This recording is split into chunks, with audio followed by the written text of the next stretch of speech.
Hey guys, Michael speaking, and in this screencast I'm going to show you the GEOlayers toolbar that you can find right underneath the map comp bar.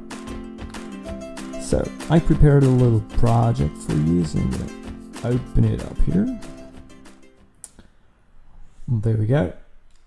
And in this project we have a little zoom to Germany, and Berlin pops up. If you open a project and you want to connect to the map comps that are containing in there, just open the drop down and GEOlayers will search the whole project for every map comp, and I'm going to find the Germany map comp right here. And you can see that it is already finalized. The style is Thunder Forest Mobile Atlas, by the way. But we're going to talk about the toolbar. So what do we have here? First thing, this is snap marker to map comp. I have some layers prepared in this project, so there is my marker layer, this little funny guy. And yeah, what that button does, let's say I'm going to zoom in, and I don't want to have like the label, I just want to have that marker here. So I switch off this label, and when a layer is selected, you can click this button and GEOlayers will snap it to the map comp. Right now, this layer is always pointing to Berlin. So what do we have else? I've got an overlay right here. Pretty cool, because the next button in the toolbar is snap overlay to map comp. Also, when I have selected the layer, I can click this and GEOlayers will snap it as an overlay to the map comp. That means that it's going to be scaled with the map, like that. On markers and overlays, you find some effect controls.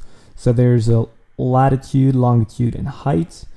This is pretty much the geo position where this marker sits. And there's a checkbox, scale with map or don't. So for markers, this is not checked by default, and for overlays this is checked by default. The third button in the toolbar is a northeast southwest overlay. It's pretty much the same as the overlay, but it has two 3D points that represent the northeast and the southwest corner of the layer.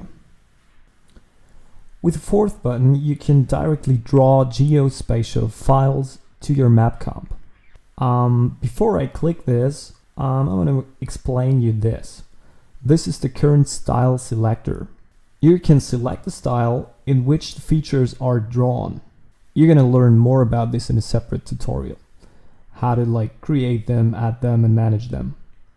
For now, I just want to have the white with the gray border. And then I click this button, select my file, click OK, and GEOlayers will draw this. There we go. That's the different parts of Germany that have just been drawn onto a shape layer right here. And now the last thing. We had a label here. It was Berlin. Yes, right. There it is. And the drop down right here is the label selector. Each GEOlayers 2 project can have a bunch of labels. They're fully customizable, but you will also learn to how to create and manage them in a separate tutorial. Right now, I'm just going to show you one function, and this is the swap label template, which is this little button right here. So if you have selected a label on the map comp that is selected right here, you can just select the label template and click the swap label template button, and the label is swapped. See it right there. So I can put it on top, or I can put it on bottom or left. Looks best, I guess. We implemented a brand new feature to the toolbar, which is this button over here. And with this guy, you can add a manual label to the center of your current view.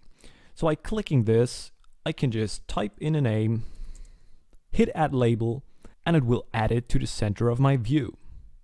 A cool new feature in GEOlayers 2 allows you to swap feature styles on already drawn feature.